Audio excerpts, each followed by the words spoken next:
จะพาน้องลองใต้ไปเที่ยวทะเลนั่งเรือลงเลดำดูปะการังพี่จะพาน้องตกหมึกตอนดึก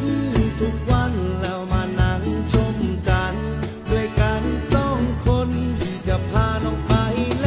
นั่งนุ่งโนราเที่ยวงานชักพระสืบสานประเพณีไปขอพร